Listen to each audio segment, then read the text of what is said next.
There you are. There we go. All right. This is our first interview style podcast.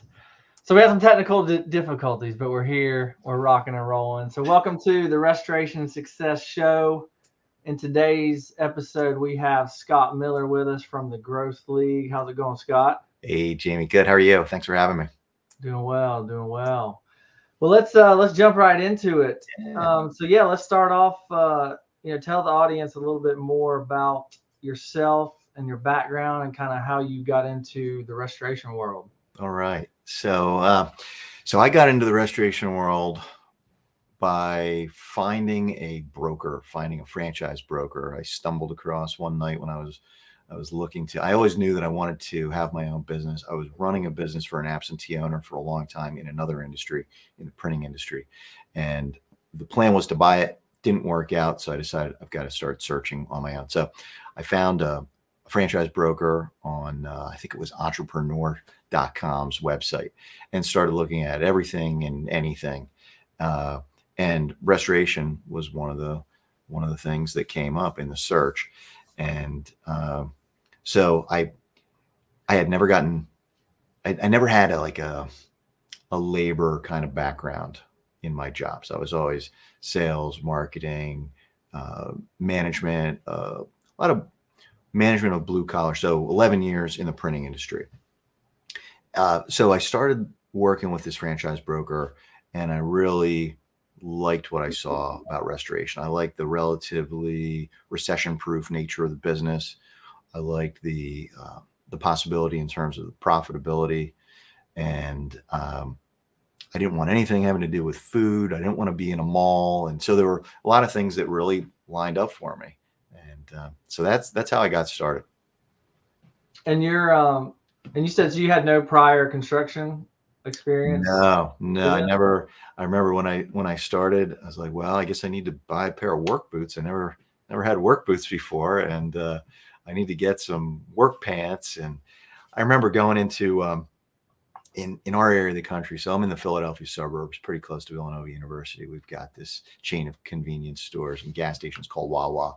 They've gotten pretty big now. They're, I think up and down the East Coast. And so I remember walking into, I'm sure you've heard of imposter syndrome, right? I remember Yeah. walking into Wawa to get coffee in the morning, and I would like look around and think, these people are thinking, what is Scott Miller doing in work boots and like a work shirt and, and Carhartt pants? Like I felt like I was in a Halloween costume, because prior to that, I'm like my go-to clothing were like khakis, a white Brooks Brothers shirt and a blue blazer. Like that was my outfit, right? So Yeah. really out of my element. And when I started, I started from zero, had a part-time as needed helper. And I think like I was driven to get off the truck. That was my primary motivator. That, and I had my wife was pregnant with our third child. She was a stay-at-home mom. Like there was no option other than success. So every free moment I had during regular business hours, I was selling face to face to somebody. If I wasn't on a job, I was selling, because I was just so driven to build the business and get off the truck.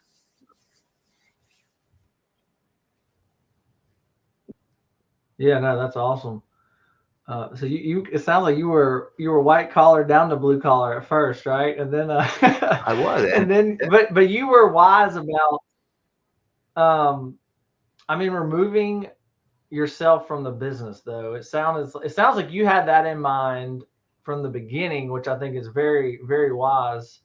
And that kind of leads into what you do now and Mhm. how you help restoration companies. So I guess elaborate a little bit more on kind of what you're.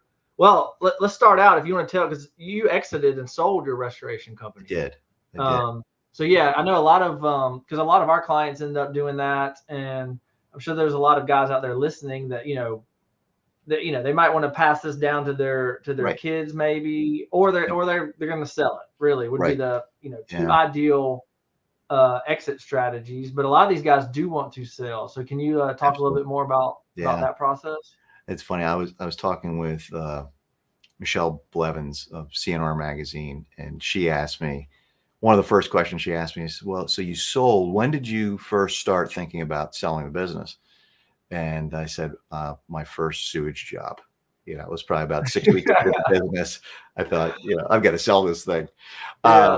So I do. I help clients get their business ready for sale. And it might be, sometimes clients come to me and it's something that is something they want to do right away. Right. And maybe they come to me as a result of they think they know what their business is worth.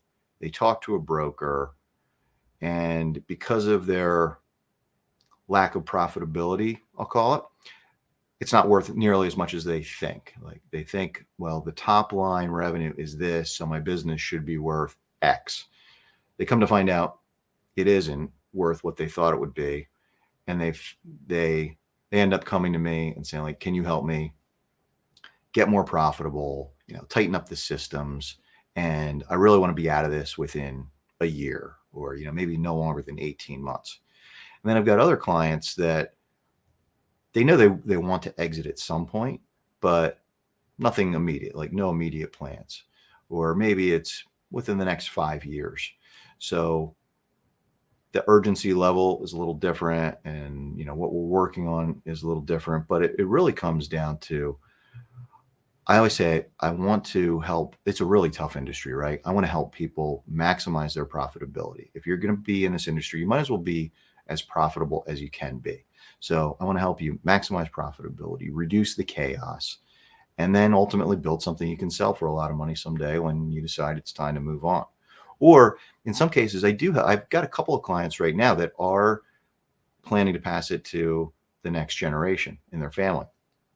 And same motivation, like it's a little bit different. They don't want to sell, but they want to leave their children with something that's very profitable and that is less chaotic than it is today, because they don't want that for their son or for their daughter. They want, a different lifestyle. They know how hard it is to be involved in the day-to-day operation. So we work on creating systems and helping them get out of the mindset that they're the only person that can do fill in the blank, whatever it is that they're doing, however they're spending their time. So we kind of chip away, which is what I did, because I wanted to create time. I've been coaching. I started my business in 2005, and I've been coaching other owners since 2008. And aside from getting off the truck, my motivation to build systems and delegate to my team and grow my team was because I wanted to create time so that I could help other business owners. So I needed to work my way out of the day-to-day operations just so I could free myself to work with other restoration business owners. Okay. So I know that, And yeah. Well, I was going to say, I would imagine that the sooner, owners think about this and start getting these processes and things, and the higher the multiple is on exit. Right. Based on that, like based on what I've seen some of our clients do, and then friends I have that have, because I personally haven't exited any businesses yet, but a lot of friends that I've have done that. The more the owner is removed from the company and the less they are needed, the higher the multiple. Point blank. Absolutely. That. Yeah. And the more attractive it is to a potential buyer. Even so, so the one factor is the multiple. The other factor is how attractive is this business to a buyer. If the owner is, say you're a full service restoration company, and the owner is running rebuild jobs, they're the project manager on rebuild jobs, and they're, doing estimates. Maybe, in some cases, maybe they're the only person that's writing an Xactimate, right? So if they're really integral to the day-to-day operations, a business might not be attractive to a potential buyer, right? Because a potential buyer probably doesn't want to buy themselves a job. They want to buy themselves a business that's profitable, and it's the day-to-day operations are happening without the need for the owner to be involved in every little thing. So you're right, Jamie. It's like it doesn't happen overnight. and you should be thinking about chipping away at it. And, what's the end game? You want to hopefully work yourself out of the day-to-day operations.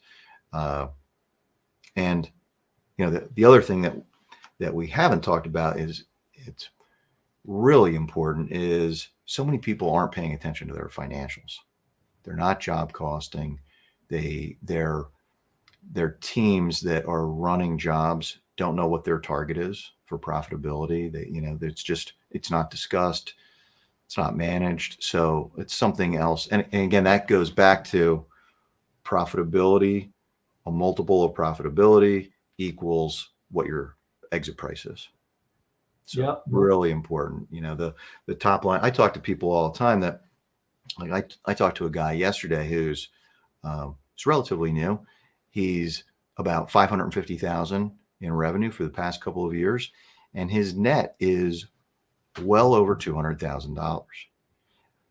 I also talk to people that are several million in revenue and are about that same level of income, right? So I hate to see large companies that aren't profitable, right? Because again, it's tough. You might as well manage the numbers, understand the numbers, give your team the tools they need to be able to hit those targets, incentivize them to do that so that they can make more money and ownership can make more money. Yeah. Again, all while delivering a great product. It's not about cutting corners at all. Yeah. And I mean, I think, most restoration companies too, I mean, they didn't really get into it to run a charity, right? Like it's a for-profit business, so they might as well make sure that there's a little bit of profit at the end of the day. If we're calling a spade a spade. So yeah. Let's shift gears a little bit. So we've talked about kind of, exiting and selling. As far as growing, let's say there's some companies listening here. They're like, man, hey, we kind of, 2022 wasn't quite as, we didn't hit our, growth KPIs. We kind of were stuck and stagnant. I mean, what are some of the companies that you work with and you've seen, like, what are some things they're doing to grow and scale in a profitable way that you've seen over the years? Sure. Yeah, absolutely. So I'm a big fan of diversity. So, what your company provides is absolutely, critical. Pay-per-click SEO, all that, social media, but also other things like face-to-face sales. I talk to a lot of people and clients who, when I start with them, they're not doing anything related to sales. Old-fashioned, picking up the phone, calling people. And again, there's a lot of low-hanging fruit. So every job that you have that's an insurance job, think about the people that are associated with that job. At least one adjuster, typically an agent, maybe a contractor, maybe a plumber that the homeowner got out. So right there are 3 contacts that you can stay in touch with and try to build referral relationships with. Most of the, that day in and day out, especially adjusters, I think is the low hanging fruit. Because restoration companies, they're doing jobs. A lot of them, some of them are self-pay, but a lot of them are insurance jobs. And I'm sure by and large, customers are happy and adjusters are probably happy, especially if the client is happy. So I always encourage people, stay in touch with the adjusters in a disciplined way, and you're going to get referrals. When it comes to diversity, I think there's certainly challenges with working with third-party administrators, but at the end of the day, I think they're a great part of a diverse mix of business. So agents, adjusters, contractors, like, plumbers and roofers, general contractors, realtors. I mean, there's so many different verticals that you can go after. Property managers, building managers, facilities management companies. There's so many. Like, I always encourage people that don't do anything related to sales to pick one, and let's start there. Like, let's put a program together where you're routinely working on this particular vertical, or maybe two. So those are, I think diversity is huge. I think staying in touch, depending on, what you're reading, or, what videos you're watching. I hear from time to time email marketing is dead. And I don't believe it. I think it's another great, think about if you're a restoration company doing, say you do 10 jobs a week, that's a few hundred clients every year that you're helping. I've got clients who 10% or more of their business comes from past clients. Stay in touch with your past clients. It's another good way. An email marketing campaign to just stay in touch with agents and adjusters who have been on jobs. There's all these different ways. I've got clients that do a lot with social media also. It's tough to say, to tie a referral. You can say, like, did they respond because of this one social media post we've done? But it's another way to just stay in touch with people, right? To keep your name out there.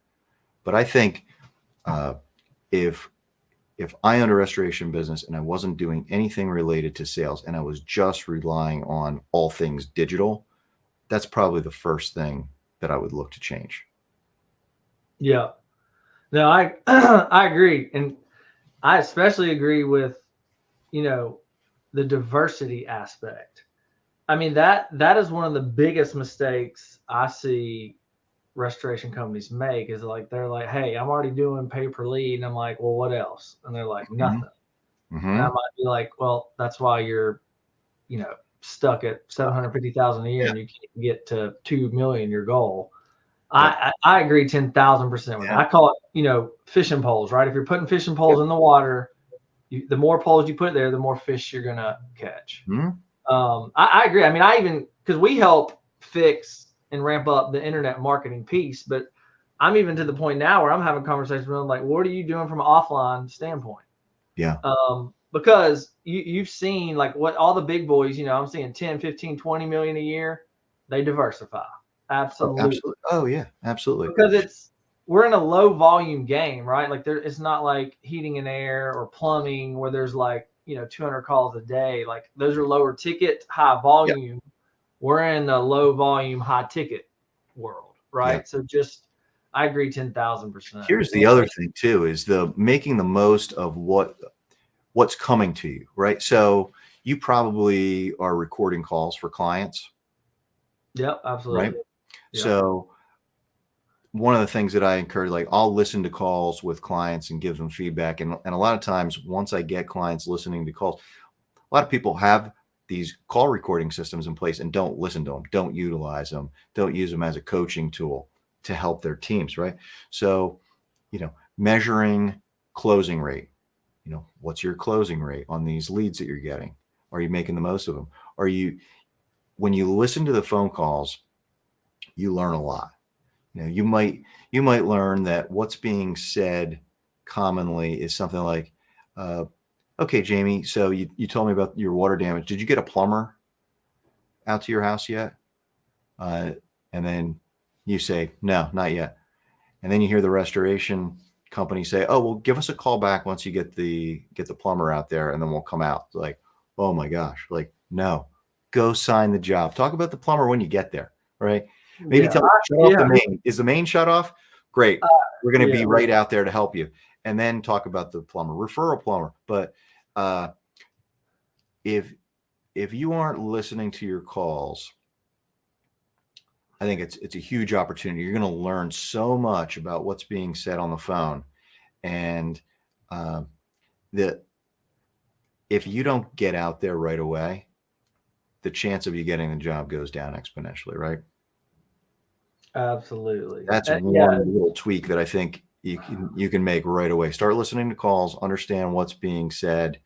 Also, like, calls that come in Friday at 4:00, depending on who's answering that call, if it's the technician that has to go out there and they've got no financial incentive to go out there and sign the job, you might not get the job, right?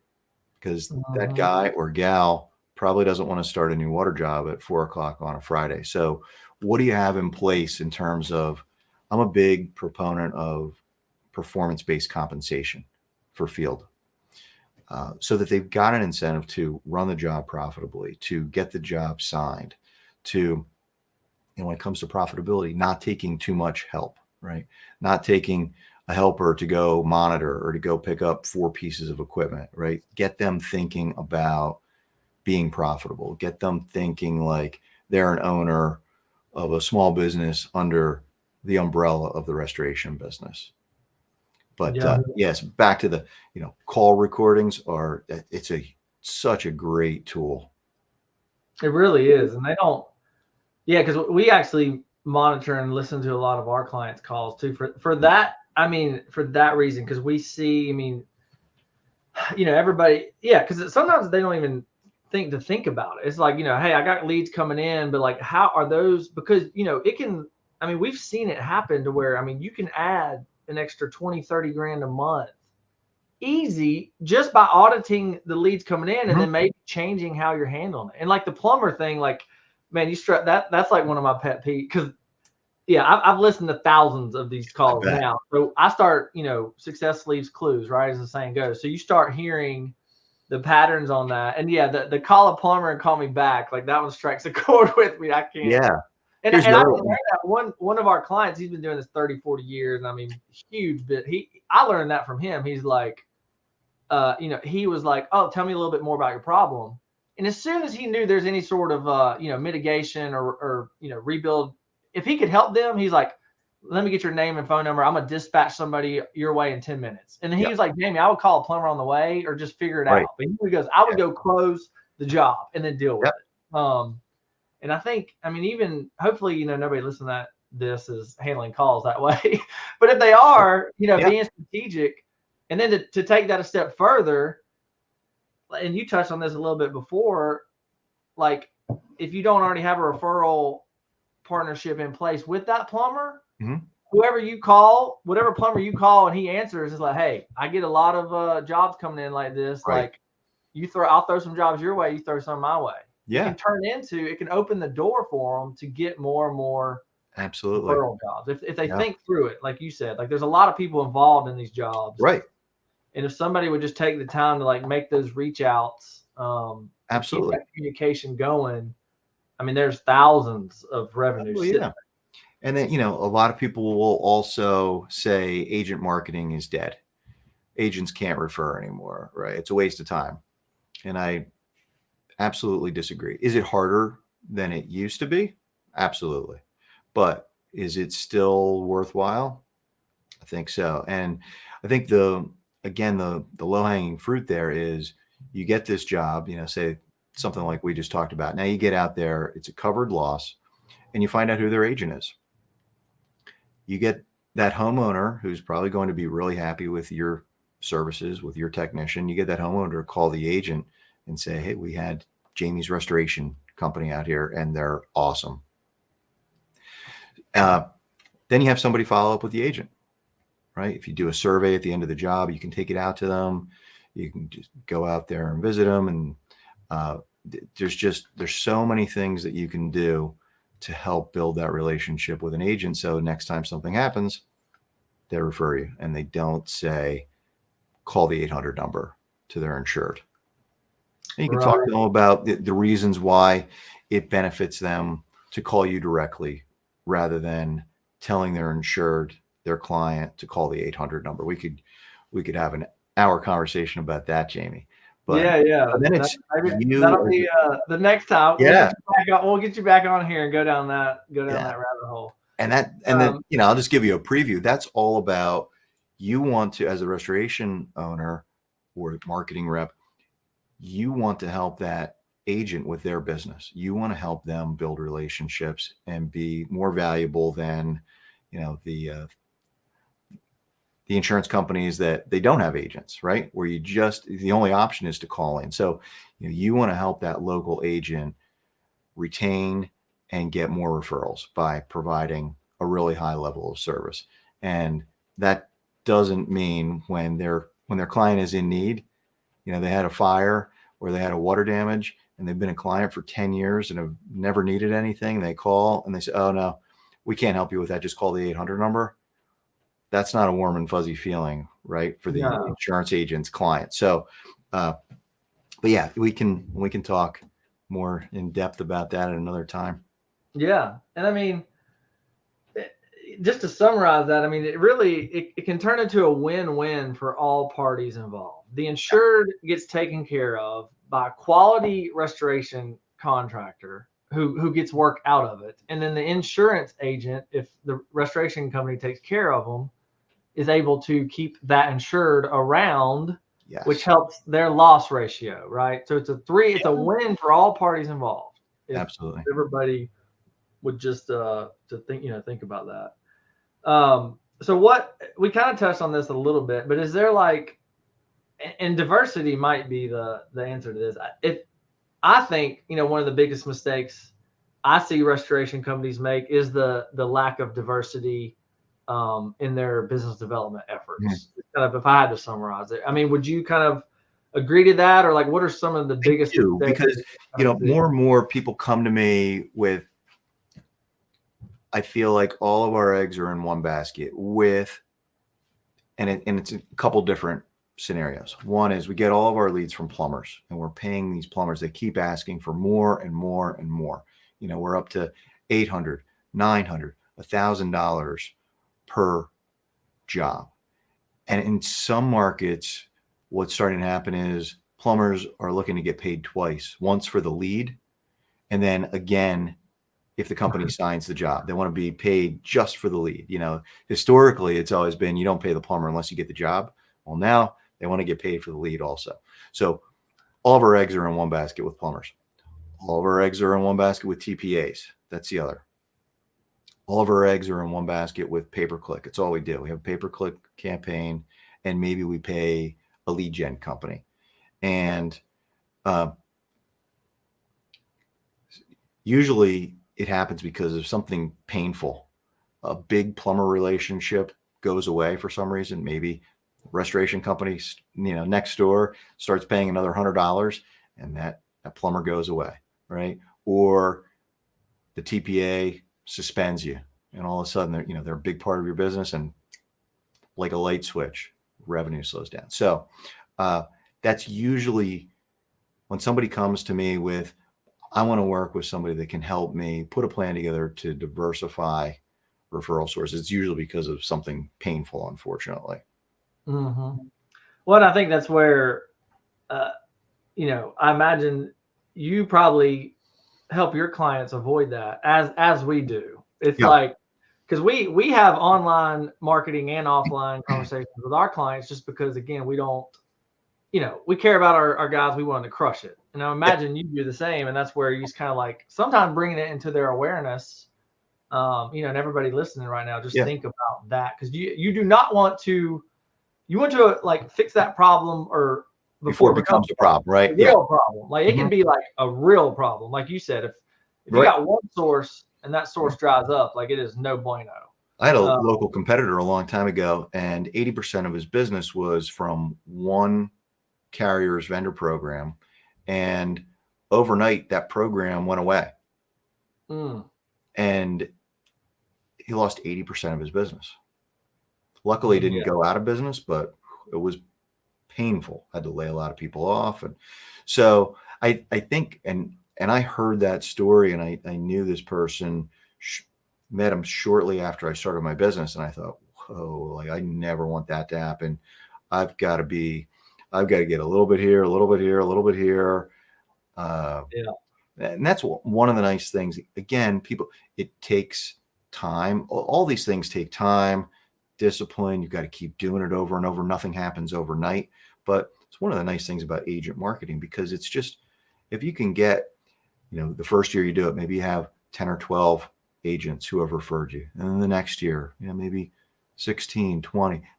Next thing you know, you've got 50, 60, 70 agents. They're all giving you a couple jobs a year, and it really adds up. Some of them give you one a month, right? But and same thing with, you start working on property managers.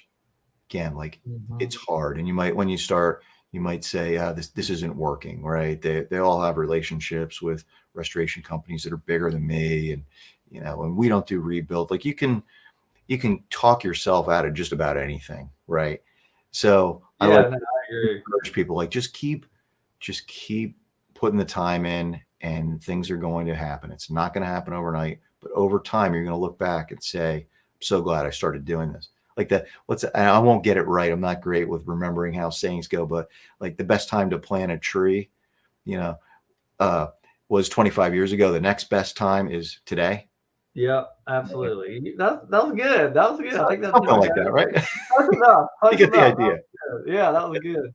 No, I agree, and I think to anybody that hasn't done, this type of, referral marketing, I think because actually when I used to work in the subcontractor world, this is kind of how we were taught and what I did too. Like even because you can't just walk in somebody's office and then assume you're going to get an extra No. 100, 200, 300 No. grand.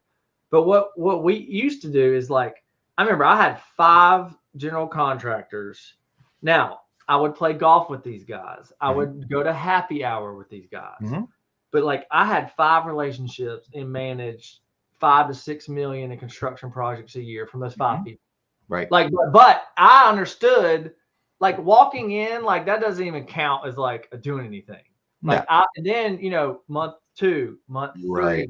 like, hey, I'm grabbing beers here. You want to meet me? Like, and then like if you keep the consistency of doing that, if any of these guys will just consistently do, even if it's like a year, like, all right, I'm gonna once a month for a year. I mean, it could be.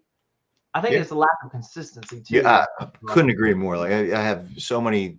As you're telling that story, I've got so many thoughts. Like I talk to guys that they'll say, oh, well, this doesn't work. That agent marketing doesn't work. Adjuster doesn't work. Property managers, that doesn't work. And they give me all these reasons why it doesn't work, but it works for other people, right? Why? So why doesn't it work for you? Well, because you went into an agent 2 or 3 times in the course of a year, and then you stopped because they didn't refer you. And now you label it agent marketing doesn't work.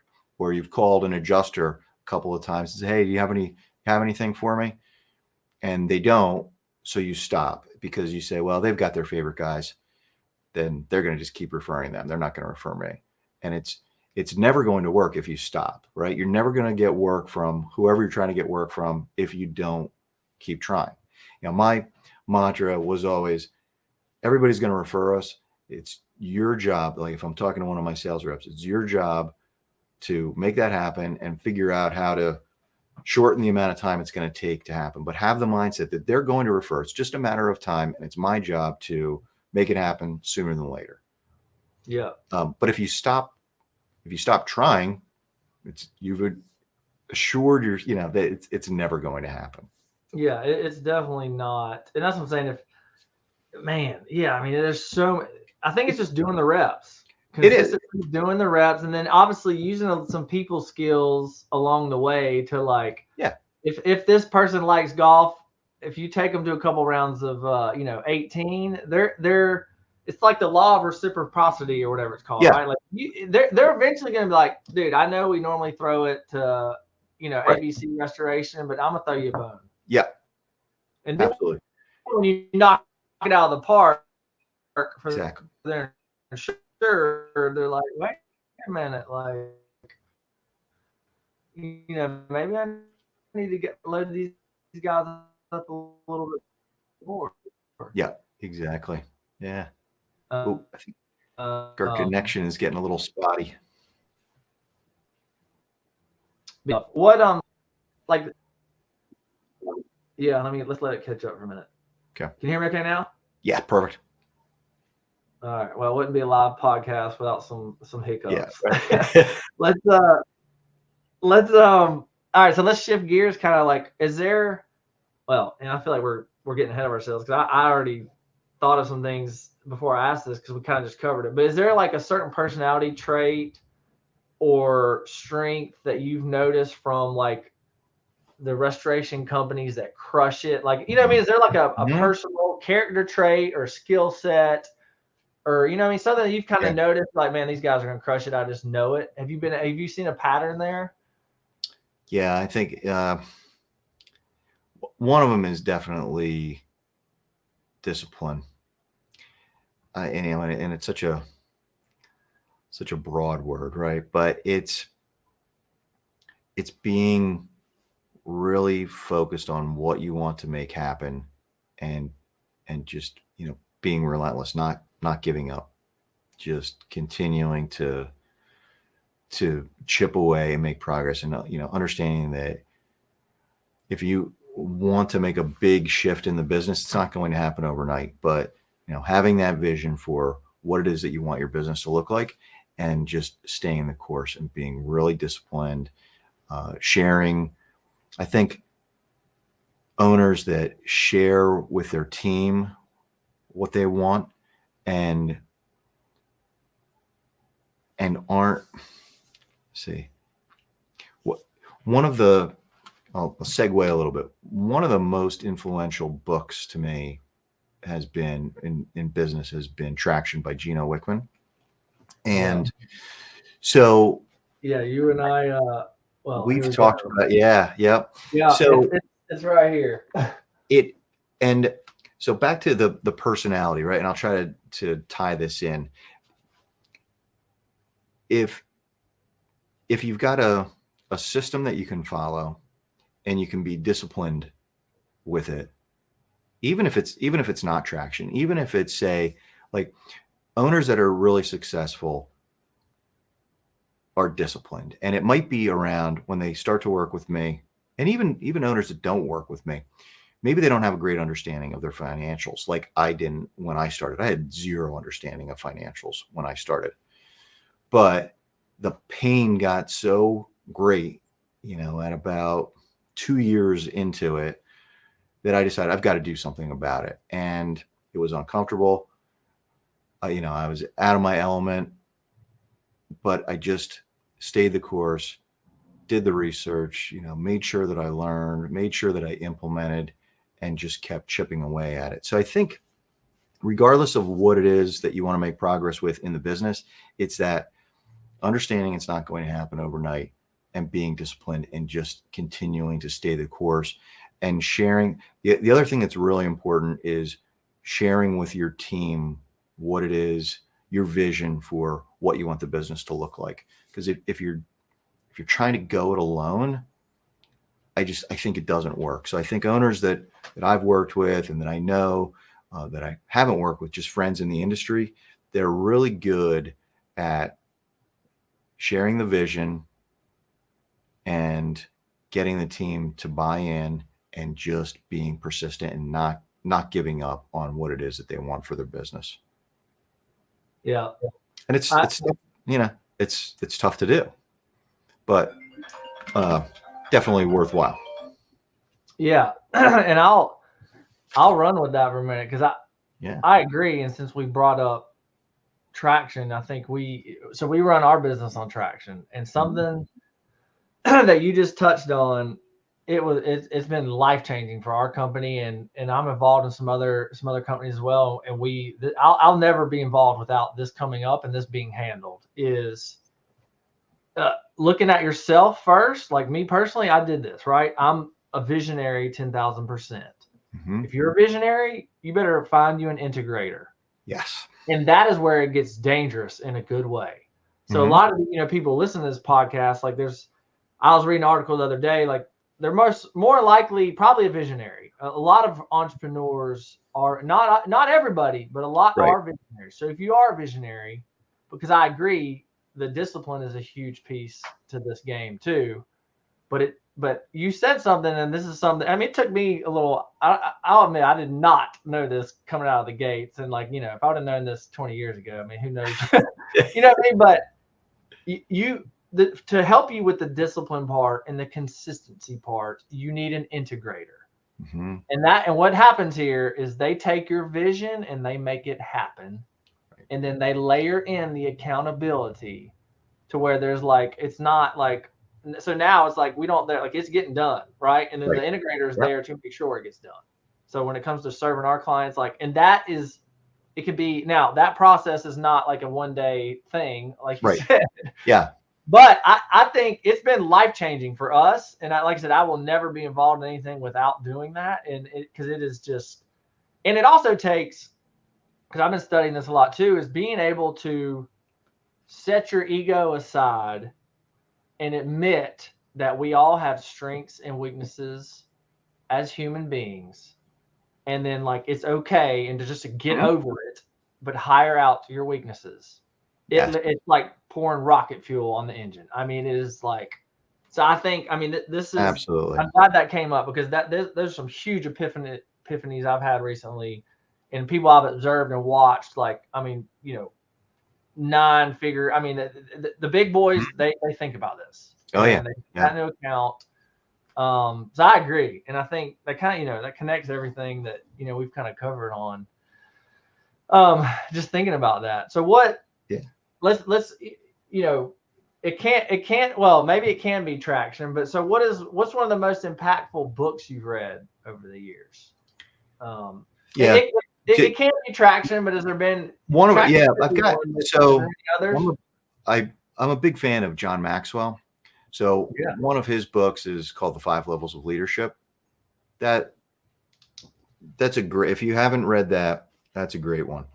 Uh, Another one is, and it's not very well known. I don't even know if it's in print anymore. It's called Your Best Year Yet. And I think Darren Hardy has one that's a similar title, might be Best Year Ever. So this is Your Best Year Yet by Ginny Ditzler. And it is it's a book about how to, the subtitle is 10 questions for making the next 12 months your most successful year ever. And it's the first coaching certification that I went through. So she wrote the book and then built a coaching practice around it, and then started to train and certify individuals on coaching using her methodology. And that was, so I read that maybe in 2006. And it was the first time that, and there's lots of process um, process books for how to build a plan, right? How to create a business plan, how to create a personal plan. And this is the first one that I was ever exposed to. And it's just, it's such a simple process. And what I got at the end of it was this one-page plan of 10 goals that were really meaningful to me. So when I started coaching, that's, I took every client through that process to build, and it was a combination of personal and business goals. That was, early on, and I reread it. I still create a best year yet plan for myself every year. So that's up there. I mean, there's so many. I have a hard time with, like, what's your favorite movie? What's your favorite song? What's your most impactful book? Because there's so many. It's hard to narrow it down to one. But Yeah. that's No, I definitely on agree. the short list. Yeah. No, it's well, I Not a, devour books myself, and I think it is a hard question because I think there's certain books for certain things, right? Or right. certain you're trying to learn more Sure. about, or certain Yeah. problems you're trying to solve. Yeah, I think so. Anybody listening that doesn't have like a quote unquote operating system that they run their business on, traction can be a game changer. We've touched Absolutely. on that. And I'll tell you I one. help a lot of clients with implementing that. I'm not, an official traction implementer, but if somebody's trying to self-implement, I can help them with it. I've been through it so many times in two of my own businesses, and helping clients with it for years. Okay, awesome. Yeah. So anybody listening that wants to look into implementing EOS, reach out to Scott for sure. Yeah, we self implemented ourselves, but my integrator, you know, our operations manager in our company, she had experience with it, so she kind of, Mm. yeah, she helps and you know, manage and run all that for us. I'm gonna tell you. Uh, Well, let I me think let it we're losing the catch up internet on again. a minute. Yeah.